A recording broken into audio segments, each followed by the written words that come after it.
Bagian 1, kunci bernegosiasi seperti Donald Trump. Assalamualaikum, halo teman-teman, saya Vida dari Vida Bacain Buku. Kali ini saya akan kembali membacakan buku Trump Style Negotiation, 8 taktik jitu untuk menang dalam transaksi bisnis dan pribadi oleh George H. Roose, penulis buku Trump Strategies for Real Estate, bintang pendukung The Apprentice, dan prakata buku ini ditulis oleh Donald J. Trump. Teman-teman, untuk bab 1 ini ada apa itu negosiasi sebenarnya, dan bagian 1 dari bab ini adalah bagian dari bab satunya. Bagian 1, kunci bernegosiasi seperti Donald Trump. Kali ini kita lanjut ke bukunya langsung. Mari kita mulai baca. Bismillahirrahmanirrahim. Pada awal bab ini ada tulisan bangun kepercayaan, persahabatan, dan kepuasan dengan pihak lawan. Ulang, bagian 1, kunci bernegosiasi seperti Donald Trump, dan 2, asah kepribadian Anda, bangun kepercayaan, persahabatan, dan kepuasan dengan pihak lawan. Agak nggak biasa ya susunan bukunya, tapi kita lanjut baca aja. Ini langsung 2, asah kepribadian Anda, bangun kepercayaan, persahabatan, dan kepuasan dengan pihak lawan. Lanjut ke isinya. Sebagian orang menganggap negosiasi adalah hal yang berhubungan dengan mendata tuntutan Anda, dengan cara tertentu membujuk pihak lawan agar setuju dengan Anda, menulis atau menerima cek dan pulang ke rumah lebih awal. Tidak, jika Anda pernah mengalaminya. Anda telah melakukan transaksi yang buruk. Negosiasi yang berkualitas membutuhkan waktu yang panjang. Negosiasi mengharuskan Anda menjangkau pihak lawan, menarik simpati, dan menciptakan minat yang sesungguhnya yang mengalir ke dua arah. Negosiasi yang baik seharusnya tidak pernah dicapai dengan komunikasi satu arah. Seringkali status finansial Anda dan faktor-faktor lain yang kelihatannya penting sebenarnya tidak begitu penting dibandingkan dengan kemampuan Anda untuk membuat koneksi yang menguntungkan dengan orang-orang yang berpengaruh.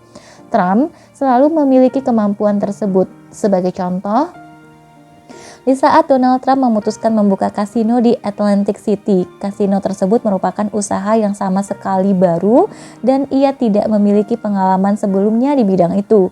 Mengapa Trump beranggapan ia dapat menjalankan kasino dengan sukses? Bagaimana ia dapat memenuhi standar-standar yang diterapkan oleh pihak regulator New Jersey Division of Gaming Enforcement? Pada awalnya, membuka kasino merupakan hal yang tidak masuk akal bagi Donald Trump. Namun demikian, pahami satu prinsip dasar di dalam berbisnis, bukan sifat dasar dari transaksi tertentu yang betul-betul berpengaruh, tetapi latar belakang, reputasi, dan catatan pengalaman Anda lah yang berpengaruh. Ironisnya, tidak adanya pengalaman Trump di dunia kasino justru menjadi nilai plus di dalam kasus tersebut. Berkaitan dengan sejarah perjudian yang suram, pemerintah tidak menginginkan orang-orang yang berpengalaman. Mereka mencari seseorang yang memiliki catatan pengalaman dalam menjalankan bisnis yang menguntungkan, yang memiliki kemampuan untuk menghimpun dana yang dibutuhkan oleh kasino, dan yang tahu cara menjalankan operasi yang sukses. Selama proses untuk mendapatkan persetujuan pembangunan kasino tersebut, Trump harus menjawab sederet pertanyaan sulit. Tetapi latar belakang yang tanpa celah, reputasi yang luar biasa baik, dan sejarah pencapaiannya membuat ia sukses melewati proses tersebut. Selain itu, Trump selalu menjalin kontak politik dan ia mengenal orang-orang berpengaruh yang bersedia menjaminnya. Hal ini membantu memengaruhi para pembuat keputusan. Apabila Anda tengah memasuki suatu negosiasi, Anda akan jauh lebih kuat jika Anda sebelumnya bisa meyakinkan pihak lawan mengenai kualifikasi Anda. Prioritas Anda yang pertama adalah untuk meyakinkan pembuat keputusan bahwa Anda dapat melakukan apa yang Anda ajukan. Lengkapi bukti-bukti yang Anda butuhkan untuk mendukung pernyataan Anda. Pada contoh ini, Trump membuat pernyataan pembuka yang hebat mengenai kualifikasinya kepada anggota New Jersey Casino Control Commission. Pernyataan tersebut menjelaskan bahwa ia akan menunjukkan betapa mereka memberinya Pernyataan tersebut menjelaskan bahwa ia akan menunjukkan kepada mereka bahwa memberinya lampu hijau akan paling menguntungkan bagi mereka. Informasi tambahan apapun yang mereka butuhkan dipersiapkan dengan hati-hati dan dilengkapi tepat pada waktunya guna menekankan reputasi Trump sebagai orang yang dapat dipercaya. Jika Anda dapat mendemonstrasikan bahwa Anda serius dengan apa yang Anda ucapkan, Anda akan dipercaya mulai saat itu juga. Lanjut, tujuan dari semua negosiasi, kepercayaan, hubungan, dan kepuasan. Selanjutnya saya akan memberikan 8 kiat untuk melaksanakan apa yang saya anggap sebagai negosiasi yang cerdas. Tentu saja, Anda dapat bermain kotor, mengintimidasi pihak lawan, dan kadang bahkan mendapatkan transaksi yang lebih baik daripada yang semula Anda anggap memungkinkan. Anda juga bisa menjadi kaya dengan merampok bank jika Anda tidak tertangkap. Namun apakah Anda ingin hidup dengan cara itu? Mengambil harta benda orang lain dan membangun reputasi yang begitu buruk sehingga tidak ada seorang pun yang mau berurusan dengan Anda? Anda akan kehilangan jauh lebih banyak hal dengan berbuat curang ketimbang apa yang dapat Anda raih. Saya telah meraih reputasi saya sebagai negosiator yang keras namun adil. Seseorang yang merupakan pembuat kesepakatan dan seseorang yang kata-katanya dapat dipercaya. Saya percaya bahwa kesuksesan setiap negosiasi manapun berawal dari terciptanya 3 hal: kepercayaan, hubungan, dan kepuasan. Kepercayaan adalah adonan yang mempererat semua transaksi yang dilandasi maksud baik antar manusia. Jangan pernah sekalipun berpikir untuk berurusan dengan seseorang yang tidak dapat Anda percayai. Anda tidak akan pernah dapat melindungi diri Anda dari seorang pencuri. Hal terbaik yang bisa Anda harapkan hanyalah kejengkelan dan proses pengadilan yang mahal. Hidup ini terlalu singkat untuk mencari-cari masalah, tak peduli seberapa baik kelihatannya transaksi tersebut. Suatu lingkungan yang dilandasi rasa saling percaya berlaku untuk kedua pihak. Lingkungan tersebut menghapus keraguan dan kecurigaan dari transaksi itu. Lingkungan tersebut memastikan bahwa diskusinya dapat terus berlanjut tanpa dibayangi ketakutan bahwa pihak lawan tengah mengambil keuntungan yang tidak semestinya dari situasi tertentu. Kepercayaan artinya tidak sekadar menyetujui tuntutan pihak lawan, kecuali taktik yang tidak bermoral atau ilegal. Anda dapat menggunakan bentuk perilaku manapun yang Anda inginkan untuk meraih keuntungan dalam suatu negosiasi. Negosiasi ala Trump adalah permainan yang sulit. Ia bermain alot dan bermain untuk menang. Saya merekomendasikan Anda untuk menggunakan teknik psikologi apapun yang tersedia yang memungkinkan Anda meraih dan mempertahankan suatu keuntungan. Silahkan membuat pernyataan yang Anda tahu sebenarnya hanya merupakan penentuan sikap dan bukan posisi hasil akhir yang sesungguhnya. Namun semuanya dapat dicapai di dalam kerangka kerja kepercayaan, bukan dari apa yang Anda katakan, melainkan apa yang akhirnya telah Anda sepakati untuk dilakukan. Sudah merupakan opini saya yang paling jujur berdasarkan pengalaman selama 50 tahun, bahwa tanpa belajar cara untuk menciptakan atmosfer percaya, Anda tidak akan pernah menjadi seorang negosiator yang benar-benar sukses. Atribut selanjutnya, hubungan. Mungkin pada awalnya tampak tidak relevan. Saya memasukkannya karena pengalaman saya telah terbukti. Dan sekali lagi bahwa saya tidak dapat sukses bernegosiasi dengan seseorang kecuali terdapat daya tarik tertentu di antara kami. Ini bukan berarti saya harus mengundang orang tersebut ke tempat saya di akhir pekan untuk menyantap barbeque atau pergi berlayar. Tapi itu bukan ide yang buruk jika saya menganggap hal tersebut bisa berhasil. Berkat statusnya sebagai seorang miliarder, Donald Trump memiliki koleksi hal yang tak terbatas yang dapat ia tawarkan untuk meyakinkan pihak lawan bahwa ia akan menjadi orang yang sangat tepat untuk diajak bekerja sama. Dengan pesawat jenis 727 yang mewah dan dirancang khusus dan dapat ia gunakan sewaktu-waktu, ia dapat membawa orang-orang yang ingin ia buat terkesan ke klub pribadi berbintang 5 miliknya di Palm Beach selama akhir pekan di saat Elton John tengah manggung, atau helikopter pribadinya bisa menerbangkan mereka ke Atlantic City di mana mereka bisa menginap di Alexander Suite, sebuah kamar penthouse seluas 4.000 kaki persegi di puncak Taj Mahal Hotel milik Trump. Mungkin bermain golf di salah satu di antara 4 klub golf berkelas dunia miliknya dapat membantu memecah kebekuan. Saya yakin bahwa tidak banyak pembaca yang bisa melakukan hal-hal seperti itu atau bahkan mendekatinya sekalipun. Namun Anda dapat melakukan sesuatu yang berbeda yang juga bisa berhasil. Suatu hari saya dan Donald Trump tengah meninjau langsung salah satu gedung miliknya di mana lantai lobinya tengah dipasang marmer baru oleh seorang pekerja. Ketika kami lewat, Donald berkata kepada saya dengan suara keras, "George, Anda lihat pria ini. Ia adalah tukang marmer terbaik di kota ini."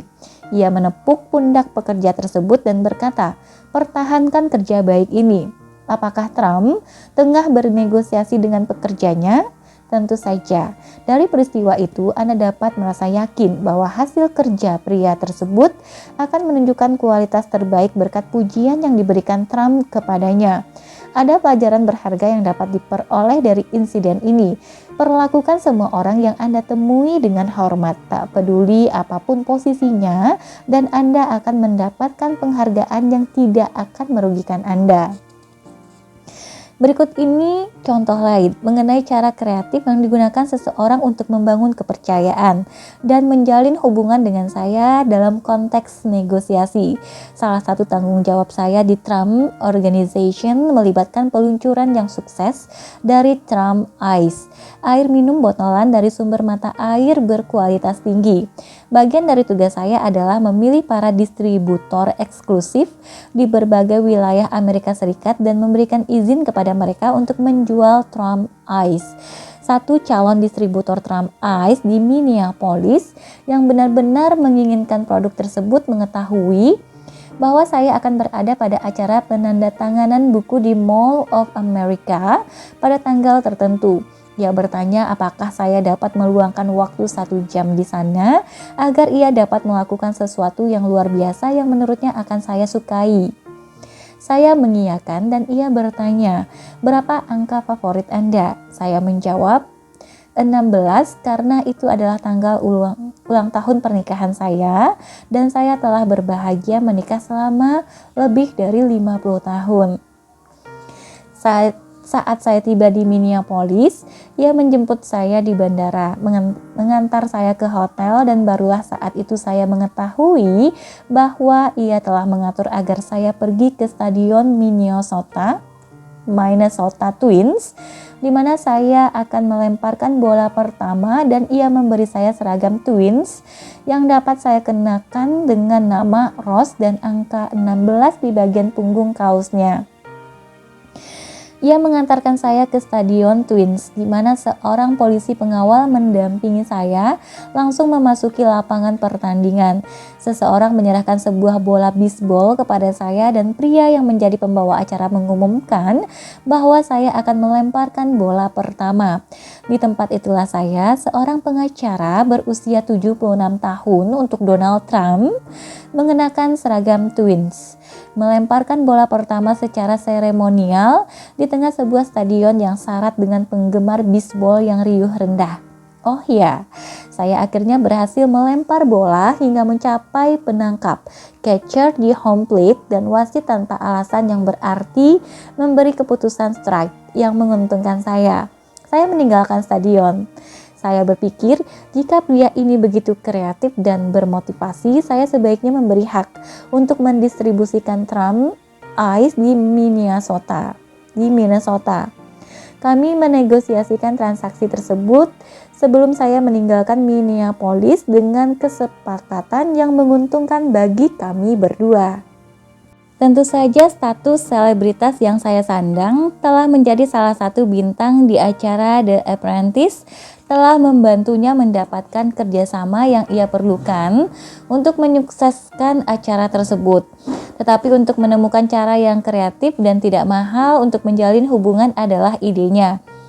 Sebagai bagian alamiah dari kepercayaan, satu bentuk hubungan tertentu merupakan bahan penting yang dibutuhkan untuk sukses.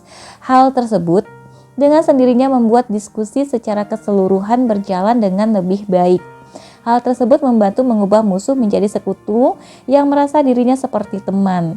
Dengan rintangan yang telah berhasil saya lewati tersebut, saya dapat membujuk pihak lawan untuk bekerja dengan saya dan menciptakan satu kesepakatan yang memenuhi kebutuhan semua orang di dalam organisasi saya dan organisasi mereka. Anda mungkin dapat melakukan hal itu tanpa menciptakan perasaan saling terhubung. Namun, itu jauh lebih membosankan dan sulit untuk dilakukan. Hubungan secara tidak langsung berarti sesuatu yang lebih dari sekadar kepercayaan. Seperti tampaknya mustahil untuk membuat kesepakatan yang baik dengan seseorang yang tidak dapat Anda percaya. Mustahil pula untuk mendapatkan hasil yang sama-sama memuaskan jika kedua pihak tidak terkoneksi satu sama lain. Hubungan pada konteks transaksi bisnis secara tidak langsung berarti sama-sama menghargai, perasaan sungguh-sungguh menyukai satu sama lain, dan kemauan untuk memodifikasi suatu transaksi di sepanjang proses, selama kedua pihak dapat mencapai solusi untuk setiap masalah yang sama-sama dapat diterima. Hal ini membawa saya ke atribut ketiga, kepuasan. Saya kira terdapat kesalahpahaman besar di luar sana yang menganjurkan bahwa Anda sebaiknya memasuki negosiasi dengan tujuan yang tak berperasaan di benak Anda, yaitu menang. Jika itu yang Anda pikirkan, Anda salah besar. Tujuan yang benar seharusnya adalah agar kedua pihak mendapatkan sesuatu yang dapat mereka terima dan meninggalkan perasaan puas, serta kemauan untuk melakukan transaksi lain di kemudian hari. Jika Anda mengakhiri suatu negosiasi dengan pihak lawan yang merasa dikhianati, diperlakukan dengan kasar, atau merasa bahwa Anda telah mengambil keuntungan darinya secara tidak adil, yang benar-benar Anda capai hanyalah terciptanya musuh yang bisa saja kembali untuk menghantui Anda. Saya pernah bernegosiasi dengan seseorang yang tidak seharusnya mengubah saya menjadi musuh. Saya saat itu tengah mewakili pengembang terkemuka yang telah mendapatkan pinjaman besar dari satu perusahaan asuransi jiwa terkemuka. Sebagai bagian dari pinjaman tersebut, klien saya diwajibkan untuk membayar biaya legal dari pengacara kreditur tersebut. Namun ketika tagihannya tiba, meskipun saya sendiri adalah seorang pengacara bertarif tinggi, saya menganggap biayanya terlampau mahal. Ketika saya menelpon untuk memprotes tarifnya yang terlampau berlebihan, mitra dari kantor pengacara kreditur tersebut berkata pada saya, "Tidak ada yang perlu didiskusikan, itulah yang harus dibayar klien Anda jika Anda ingin mendapatkan pinjaman tersebut." Klien saya membayar biaya tersebut, tetapi pada transaksi selanjutnya saya mendesak agar kreditur yang sama menghindari penggunaan kantor pengacara itu jika ingin berhasil memberikan pinjaman. Dengan mengambil pendirian yang begitu kaku dan tidak beralasan, kantor pengacara tersebut menjadikan saya sebagai musuh seumur hidup, dan mereka kehilangan transaksi-transaksi lain yang seharusnya dapat menghasilkan mereka keuntungan jutaan dolar. Sebagian orang beranggapan bahwa akan benar-benar memuaskan untuk menang mutlak dan pihak lawan kalah mutlak. Namun hal tersebut hanya melahirkan pemikiran bahwa Anda seharusnya dapat meminta lebih banyak dan mendapatkannya. Jadi Anda tidak benar-benar puas dengan hasilnya. Berdasarkan definisi, negosiasi adalah kompromi, memberi dan menerima, serta penciptaan dari transaksi yang sama-sama dapat diterima. Jika seorang negosiator hanya berupaya untuk menghancurkan pihak lawan, ia bukan negosiator, ia hanyalah seorang penggertak yang mencapai hasil yang ia inginkan dengan memanfaatkan posisi kekuasaan. Pada akhirnya, ia akan mengorbankan diri sendiri karena reputasi tersebut akan mengikutinya terus selama-lamanya. Orang lebih mungkin untuk bernegosiasi dengan Anda jika Anda memiliki reputasi untuk selalu bertindak adil, tak peduli seberapa besar keuntungan mungkin Anda dapatkan. Reputasi tersebut berasal dari memberikan pihak lawan rasa puas bahwa mereka telah mendapatkan sebanyak mungkin hal berdasarkan kondisi tersebut. 3 atribut ini, kepercayaan, hubungan, dan kepuasan, sangat penting bagi saya sehingga saya selalu menyimpannya dalam benak sebagai tujuan awal di saat saya memasuki suatu negosiasi. Tentu saja ada poin-poin yang harus saya menangkan dan poin-poin lain yang ingin saya menangkan. Tetapi untuk membuat negosiasi itu sukses harus didasarkan pada ketiga atribut ini. Jika tidak, maka tidak sebanding dengan upaya yang dikerahkan. Lanjut subbab berikutnya, 8 kiat untuk membangun kepercayaan, hubungan, dan kepuasan. Kepercayaan, hubungan, dan kepuasan adalah tujuan secara keseluruhan dari negosiasi ala Trump. Tetapi bagaimana cara Anda mencapainya? Berikut ini cara-caranya. 1. Temukan dasar kepentingan yang sama dengan pihak lawan. 2. Bentuklah hubungan yang baik.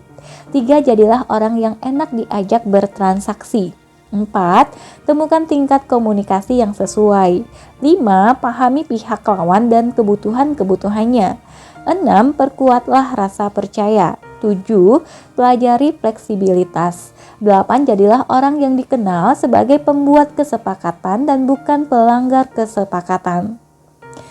Titik awal yang paling baik kapanpun itu adalah mencari dasar kepentingan yang sama dengan pihak lawan. Tak peduli seberapa kecil dasar kepentingan yang sama tersebut atau apapun sifat dasarnya, Anda harus menemukannya dan menggunakan sebagai basis untuk maju. Hal ini jauh lebih besar ketimbang sekadar mengetahui bahwa Anda berdua menyukai golf atau memancing, atau mempunyai anak-anak yang sebaya, atau memiliki pandangan politik yang sama, atau menertawai lelucon yang sama. Melainkan tak terbatasnya hal-hal menarik yang dapat Anda temukan mengenai orang lain hanya melalui berbicara dengan mereka. Jika Anda terburu-buru memasuki diskusi mengenai uang di dalam suatu negosiasi tanpa meletakkan fondasi ini terlebih dahulu, Anda akan dapat pengalaman yang tidak menyenangkan dan yang lebih memungkinkan lagi hasil yang tidak memuaskan. Ketika saya mengajukan pertanyaan atau memulai suatu percakapan dengan pihak lawan, mungkin akan tampak seperti senda gurau dan obrolan sambil lalu. Namun sesungguhnya saya tengah mencari basis dari suatu koneksi tanpa bersikap terang-terangan. Saya tengah mencari tahu bagaimana cara memasuki kepribadian lawan bicara. Jika Anda memuji orang lain karena foto anak-anak mereka, Anda mungkin akan mendapati bahwa anak merupakan pusat kehidupan orang tersebut. Atau Anda mungkin saja mendapati bahwa anak-anak tersebut begitu menjengkelkan dan membuat orang tua mereka sedih. Ini adalah informasi yang di kemudian hari mungkin dapat membantu dari banyak segi, karena informasi tersebut meningkatkan pengetahuan Anda tentang apa yang menggugah perasaan pihak lawan. Ruang kantor Trump adalah contoh yang bagus. Apa yang Anda temukan jika melihat ke sekelilingnya? Ia memajang puluhan foto dirinya di berbagai sampul majalah bersama Bill Clinton, Shaquille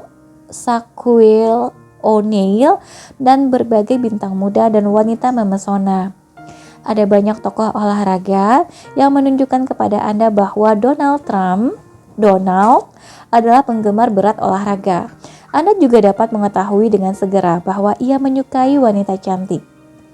Jika Anda belum pernah mendengar Donald Trump sebelum mengunjungi kantornya, Anda sudah bisa menangkap banyak informasi mengenai dirinya hanya dengan melihat-lihat sekeliling. Anda bisa menebak bahwa ia lebih suka melihat-lihat sekeliling. Anda bisa menebak bahwa ia lebih suka berbicara mengenai olahraga ketimbang musik klasik. Memang bukan sesuatu yang pasti, tetapi bisa menjadi tebakan yang cukup bagus. Berbekal informasi dan wawasan mengenai orang itu akan lebih mungkin meyakinkan orang itu mengenai hal yang sangat penting. Satu cara yang sangat bagus untuk menemukan dasar kepentingan yang sama adalah dengan berbicara kepada orang-orang yang pernah berbisnis dan berteman dengan pihak lawan. Anda kerap dapat menemukan informasi yang berguna dengan mencari di internet. Jelajahi semua tempat yang memungkinkan Anda mendapatkan informasi latar belakang. Kedua, Anda dapat membentuk hubungan yang baik dengan berbicara dan mendengarkan. Dengan selalu mengingat alasan dari langkah ini, saya telah menemukan bahwa begitu saya memiliki hubungan yang baik dengan seseorang, saya akan mendapat jawaban yang lebih berterus terang dari orang tersebut. Awal dari perasaan nyaman ini tumbuh dari ketulusan Anda sendiri, ungkapan dari ketertarikan Anda yang sungguh-sungguh terhadap orang itu. Tidak ada kaitan yang spesifik dengan apa yang tengah Anda negosiasikan. Namun jika Anda ingin agar suatu transaksi berjalan dengan baik, Anda harus memulai dengan hubungan yang baik. Sekarang, Anda tidak hanya menjadi seorang negosiator yang baik yang memahami orang lain, tetapi Anda dapat menjual diri Anda sendiri, meyakinkan orang tersebut bahwa Anda dapat menunjukkan kinerja yang lebih baik ketimbang orang lain, bahwa transaksi tersebut akan bebas masalah, bahwa kata-kata Anda dapat diandalkan, dan bahwa semua akan baik-baik saja. Ketiga, Anda harus menjadi orang yang enak untuk diajak bertransaksi. Hal ini menurut sudut pandang saya adalah sesuatu yang tidak membutuhkan banyak pemikiran. Bekerja dengan orang yang baik adalah jalan paling menyenangkan yang bisa diambil semua orang. Dan Anda ingin membuat jalan semudah mungkin bagi pihak lawan untuk merasa puas berbisnis dengan Anda. Untuk menjadi agresif, argumentatif, dan ofensif melibatkan jauh lebih banyak tenaga dan upaya. Belum lagi melelahkan. Meski demikian, hal penting yang perlu diingat, orang baik adalah negosiator yang lebih baik dan mereka mendapatkan persentase hasil memuaskan yang lebih tinggi. Keempat, temukan tingkat dan gaya komunikasi yang cocok dengan pihak lawan. Tidak masuk akal bila hanya memiliki satu pendekatan atau gaya negosiasi dan menggunakannya di mana-mana. Saat ini, saya mungkin bernegosiasi dengan seseorang yang ekstrovert yang ingin berbincang-bincang di bar sambil melontarkan lelucon-lelucon basi dan menikmati segelas martini New York. Keesokan harinya saya mungkin bertemu dengan seseorang yang bergaya bisnis, tidak memiliki selera humor dan tidak mengonsumsi minuman beralkohol. Jelas, saya berisiko menghadapi bencana jika saya menerapkan pengalaman saya hari ini dengan orang yang saya temui esok. Anda sebaiknya tidak muncul sebagai orang yang senang berpura-pura, tetapi gaya komunikasi Anda harus berlaku untuk kondisi yang spesifik dan untuk orang yang spesifik. Kelima, pahami pihak lawan dan kebutuhannya. Saya akan menjelaskan secara detail di bab selanjutnya. Meski demikian, untuk saat ini, ingat saja bahwa bagian dari penciptaan, kepercayaan, persahabatan, dan kepuasan itu harus datang dari pemahaman Anda yang membuat pihak lawan tergugah. Sebagian orang membutuhkan pengakuan atau penghargaan, dan orang lain ingin merasa bahwa mereka adalah pihak yang mengontrol. Salah satu tujuan pertama Anda di dalam negosiasi manapun sebaiknya adalah menemukan apa yang mereka butuhkan di dalam negosiasi tersebut, dan lebih jauh lagi bagaimana Anda memenuhi kebutuhan tersebut. Sebagai contoh, misalnya saya mengetahui lebih awal bahwa pihak lawan harus merasa bahwa mereka mulai memenangkan negosiasi tersebut. Cara yang cerdik bagi saya untuk membuat mereka mempercayai saya, membentuk hubungan dan mendapatkan perasaan puas adalah agar saya membuat banyak konsesi kecil. Biarkan mereka meraih semua hal yang tidak penting, tetapi bukan sesuatu yang kritis bagi posisi saya, bagi posisi Anda. Di dalam setiap negosiasi, Anda memiliki daftar poin yang ingin Anda menangkan. Beberapa di antaranya utama dan yang lain minor.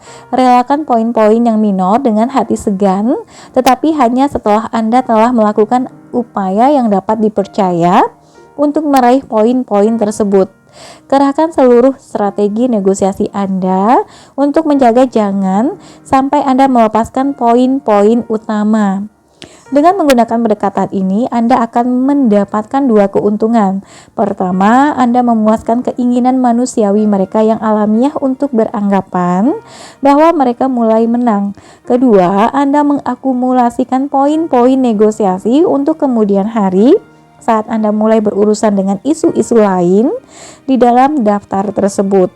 Dengan membuat konsesi-konsesi kecil sejak awal, Anda lebih mungkin akan meraih poin-poin yang lebih besar yang benar-benar penting. Keenam, perkuat rasa percaya selama Anda bernegosiasi. Membentuk kepercayaan sejak awal cukup mudah karena membutuhkan ketulusan dan pendekatan yang ramah dengan pihak lawan. Namun begitu Anda mulai membicarakan detail-detail transaksi tersebut, Anda harus secara terus-menerus memperkuat perasaan tersebut. Jangan sampai perasaan itu hilang atau berkurang. Anda membentuk reputasi Anda sendiri sebagai orang yang dapat dipercaya dengan selalu menepati janji, tetap bersikap tulus dan ramah, dan selalu mengingat apa yang diinginkan pihak lawan untuk dipenuhi. Semua ini memperkuat elemen-elemen esensial dari kepercayaan yang dengan cukup cerdas Anda ciptakan. Terdapat dua hal yang harus diketahui setiap negosiator tentang kepercayaan. Pertama, akan selalu ada faktor diskon yang besar jika tidak ada rasa percaya. Anda tidak akan pernah tahu apa yang dihasilkan oleh faktor diskon tersebut karena wujudnya tidak terbatas. Faktor tersebut mempengaruhi hasil tetapi tidak dapat diukur. Jika pihak lawan tidak mempercayai Anda, mereka akan mengenakan harga yang lebih tinggi kepada Anda. Atau mereka tidak mau membuat konsesi-konsesi, atau dalam hal itu membuat sedikit loncatan keyakinan, leap of faith. Jika dalam suatu negosiasi seseorang berkata kepada Anda, "Percayalah kepada saya," siren peringatan harus berbunyi di otak Anda. Jika ia dapat dipercaya, aksinya akan menampilkan fakta tersebut. Jika ia mengeluarkan kata-kata itu kepada Anda, ia mungkin tengah berupaya membujuk Anda agar melonggarkan keawasan Anda, sehingga ia bisa dengan sukses menggunakan strategi yang penuh tipu daya. Begitu diskon tidak percaya bekerja, maka semua kredibilitas pun runtuh. Negosiasi tersebut tidak dapat berlanjut secara langsung dan diskon itu akan mewarnai semua diskusi. Hal kedua yang perlu diingat mengenai kepercayaan adalah bahwa orang selalu bersedia membayar lebih untuk ketentraman hati. Jika Anda dapat meraih kepercayaan pihak lawan, Anda memiliki keuntungan yang jelas di atas kompetitor manapun yang terbebani oleh faktor diskon karena mereka tidak dipercaya. Tidak ada seorang pun pernah meminta sekilo persahabatan atau seember integritas, tetapi mereka akan membayar Anda untuk semua itu jika Anda menyodorkannya. Ingatlah selalu prinsip-prinsip diskon dan premium di dalam benak Anda selama bernegosiasi. Pihak lawan akan membayar harga premium untuk ketentraman dan kepercayaan terhadap integritas Anda. Hal ini meningkatkan posisi Anda dan mengenyahkan salah satu rintangan paling lazim yang kerap ditemukan di sebagian besar negosiasi. Entah Anda tengah berurusan dengan seorang pemilik real estate, pasangan Anda, atau seorang wiraniaga mobil. Prinsip ini berlaku untuk semua hal. Ketujuh, pelajari fleksibilitas di dalam negosiasi Anda. Saya telah mengamati dari waktu ke waktu bahwa negosiasi yang tidak fleksibel biasanya berujung pada kegagalan. Anda harus mampu mengikuti arus dan menyesuaikan gaya Anda dengan orang-orang yang terlibat, isu dan poin-poin yang melekat yang Anda temukan di dalam proses. Ingatlah pepatah, jika satu-satunya alat Anda adalah palu, maka Anda memandang semua masalah sebagai paku. Memecahkan semua masalah dengan satu cara tidak akan berhasil. Beberapa masalah harus dimodifikasi, disaring, dan dibentuk kembali sebelum dipecahkan. Jadi jika saya tengah bernegosiasi dengan seseorang dan transaksinya adalah transaksi real estate, bagaimana saya beroperasi jika menggunakan gaya Trump? Apakah saya akan masuk ke dalam negosiasi dan berupaya untuk menekan pihak lawan agar menerima ultimatum? Saya bisa mengatakan, kami selalu menutup transaksi kami dalam waktu 60 hari. Terimalah atau lupakan saja. Namun itu akan menjadi suatu kesalahan. Saya lebih memilih untuk memulai dengan mengatakan, Anda tahu, saya senang berpikir bahwa transaksi ini dapat ditutup dalam waktu 60 hari jika kedua pihak bersedia memikirkannya. Pihak lawan mungkin akan kembali ke saya dan berkata, saya membutuhkan setidaknya 90 hari. Saat inilah fleksibilitas dapat menjadi alat yang sangat berguna. Saya bisa saja bertanya, mengapa demikian? Jawabannya dapat memberi saya wawasan yang berharga mengenai pola pikir pihak oposisi tersebut. Yang benar adalah, saya tidak perlu menutup dalam waktu 60 hari, tetapi pihak lawan tidak tahu itu. Dan jika saya keluar dari batas waktu itu, saya menginginkan sesuatu sebagai imbalannya. Jadi suatu bagian besar dari apa yang saya sebut sebagai fleksibilitas juga melibatkan sikap cerdas dalam hal penentuan waktu dan isi dari pernyataan dan posisi saya.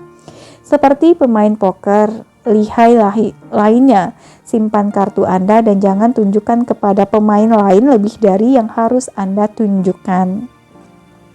Kedelapan dan terakhir, Anda harus berjuang agar dapat dikenal sebagai pembuat kesepakatan dan bukan pelanggar kesepakatan. Kedelapan dan terakhir, Anda harus berjuang agar dapat dikenal sebagai pembuat kesepakatan dan bukan pelanggar kesepakatan. Para pelanggar kesepakatan tidak pernah memenangkan negosiasi mereka, hanya mengakhirinya. Jika Anda mendapatkan reputasi sebagai seorang pelanggar kesepakatan, transaksi terbaik dan paling menarik tidak akan muncul di hadapan Anda. Transaksi-transaksi tersebut lari ke pembuat kesepakatan.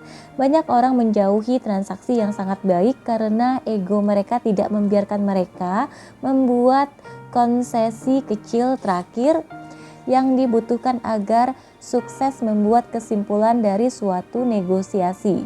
Jika Anda meragukan peranan yang dimainkan oleh ego di dalam negosiasi, inilah kisah nyata untuk menggambarkannya.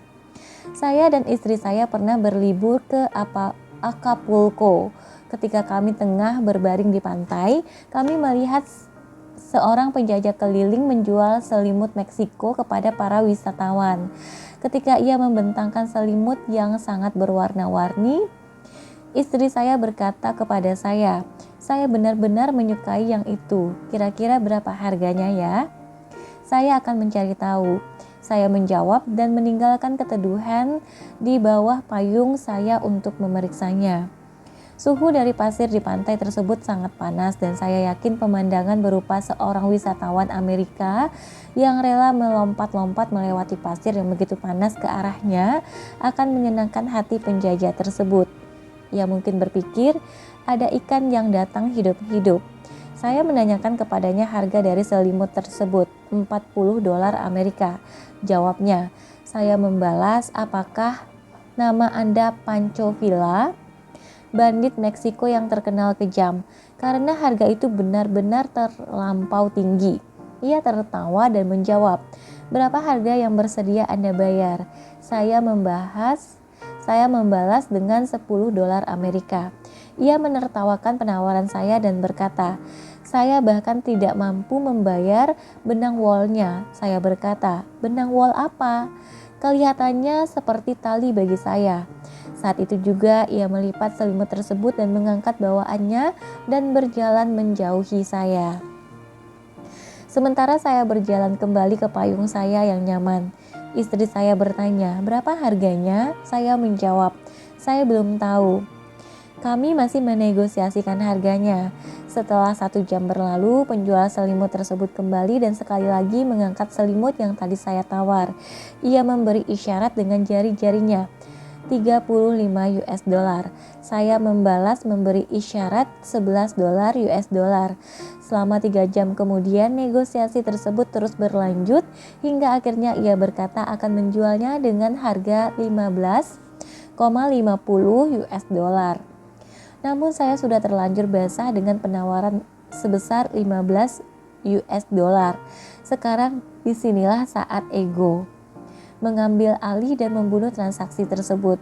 Gara-gara harga diri, tidak seorang pun di antara kami berdua yang mau mengalah. Sebagai akibatnya penjualan tidak pernah terjadi, hanya gara-gara 50 sen. Ketidakmatangan saya dalam bernegosiasi telah membiarkan ego saya memengaruhi keputusan saya, dan ego dari wiraniaga tersebut pun membunuh transaksi tersebut. Peringatan, dalam negosiasi, jangan biarkan ego Anda mengendalikan otak dan memaksa Anda untuk melakukan hal-hal yang bukan kepentingan terbaik Anda. Kadang Anda harus menelan harga diri agar dapat menjadi negosiator yang sukses. Seperti yang telah saya katakan sebelumnya, kesuksesan dalam bernegosiasi bukan berarti memenangkannya, melainkan berarti cukup kreatif untuk menghindari atau mengatasi rintangan, untuk meredam semua konfrontasi yang penuh perdebatan, dan bekerja sama dengan pihak lawan agar sampai pada solusi yang sama-sama diterima, yang mungkin memiliki sedikit kemiripan, atau sama sekali tidak menyerupai masalah semula. Seorang pembuat kesepakatan harus mau melepaskan sebagian poin yang semula menurutnya harus dimiliki, sementara mempertahankan poin-poin yang esensial bagi kelangsungan hidup transaksi tersebut. Para pembuat kesepakatan adalah orang yang dapat meyakinkan pihak lawan bahwa mereka bisa bekerja sama dengan pihak lawan itu untuk memecahkan isu-isu yang pasti akan muncul dan akan menemukan cara untuk mewujudkan kesepakatan. Lanjut. Subbab berikutnya, jadilah bunglon. Adaptasikan gaya Anda dalam bernegosiasi dengan lingkungan negosiasi. Pentingnya 8 kiat dan 3 tujuan tersebut bukan berarti Anda harus bersikap sama atau bertindak dengan cara yang sama di dalam setiap negosiasi. Ingatlah pepatah, gaya yang berbeda untuk orang yang berbeda. Belajarlah untuk menjadi bunglon. Ubahlah penampilan Anda agar bisa sukses menyatu dengan lingkungan tempat bernegosiasi. Jika pihak lawan berteriak, berteriaklah balik. Jika diskusinya berlangsung tenang dan terkendali, bersikaplah tenang dan terkendali. Senjata terbaik dari bunglon adalah kemampuannya untuk berubah sekehendak hatinya. Anda juga harus belajar untuk mengubah gaya Anda dalam bernegosiasi sesegera mungkin jika sesuatu yang tengah Anda lakukan tidak berhasil. Meninggikan suara Anda di saat orang lain diam atau berbicara dengan suara pelan di saat orang lain berteriak mungkin juga dapat memberi Anda perhatian yang Anda inginkan. Hal ini tidak sama dengan bersikap fleksibel. Jika saya mengatakan Anda harus bersikap fleksibel, maksud saya adalah agar Anda mencari solusi kreatif yang sama-sama dapat diterima. Menjadi bunglon berkaitan dengan upaya untuk menampilkan gaya negosiasi tertentu pada waktu tertentu. Seekor bunglon selalu melebur dengan lingkungan di sekelilingnya. Seorang negosiator yang baik memiliki kemampuan untuk melebur dengan cara yang selaras dengan sifat, suasana hati, dan orang di ruangan jika ia perlu melakukan hal itu. Tetapi juga dapat dengan cepat mengubah taktik jika diperlukan guna mencapai efek yang diinginkan. Sebagai contoh, Donald Trump memiliki keterampilan pribadi yang mengesankan dan ia tahu cara cepat menilai pihak lawan, menangkap dan mengenali suasana hati serta untuk menyesuaikan diri dengan suasana hati tersebut jika cocok dengan tujuannya. Saya adalah seekor bunglon, dalam arti saya selalu siap menerima pukulan jika diperlukan tetapi bisa dengan cepat menyesuaikan gaya pribadi saya untuk mengendalikan negosiasi tersebut ke jalur yang akan menghasilkan kesimpulan yang saya inginkan. Percayalah, jika saya mengatakan bahwa penguasaan dari sifat ini merupakan hal yang esensial bagi setiap negosiator yang baik. Bagaimana mengetahui gaya atau sifat pribadi yang harus diadopsi? Tampaknya, informasi sepele yang Anda peroleh mengenai pihak lawan pada proses tersebut dapat memberi Anda wawasan mengenai strategi terbaik. Sebagai contoh, setelah melihat sebuah meja kerja yang sangat berantakan, mungkin Anda akan menduga bahwa pria yang menggunakan meja tersebut entah tidak suka keteraturan atau kelebihan beban kerja. Taktik yang mungkin berguna dan efektif adalah dengan meyakinkan bahwa Anda akan mengurusi semua detail, mengambil formulir-formulir yang dibutuhkan, mengisinya dan mengambil alih beban administratif tersebut dari punggungnya. Namun jika Anda memulai di jalur tersebut dan ia tidak setuju, Anda harus mengubah taktik Anda dengan segera.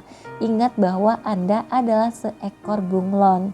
Jadi Anda bisa saja mengatakan, ya saya senang mengetahui kalau Anda akan memastikan bahwa semua detail akan diurus dengan semestinya, karena itu akan membuat pekerjaan saya jauh lebih mudah. Di bab selanjutnya, saya akan membantu Anda mengambil langkah berikutnya untuk menjadi seorang negosiator ulung. Begitu Anda membentuk kepercayaan dan hubungan, kendati hal ini kerap terjadi secara serempak, langkah selanjutnya di dalam suatu negosiasi adalah mulai mencari daftar keinginan pihak lawan dan mengidentifikasi kekuatan dan kelemahan mereka. Di dalam proses tersebut, Anda akan hampir selalu dapat menyingkap informasi yang berguna dan penting yang akan memberi Anda keuntungan di dalam negosiasi tersebut. Oke teman-teman, sampai di sini dulu untuk bab 2-nya. Nanti kita akan ketemu lagi di bab 3, selidiki untuk mengetahui apa yang diinginkan pihak lawan, mengenyahkan kelemahan dan menyingkap informasi penting. Oke teman-teman, terima kasih telah mendengarkan sampai akhir. Dan juga terima kasih juga untuk teman-teman yang sudah bersedia melakukan apa yang saya minta. Ini sangat berarti, yaitu untuk like, komen, dan subscribe channel ini. Dan bahkan teman-teman juga membagikannya. Terima kasih banyak, semoga memberikan manfaat untuk kita semua. Dan sampai jumpa. Assalamualaikum warahmatullahi wabarakatuh.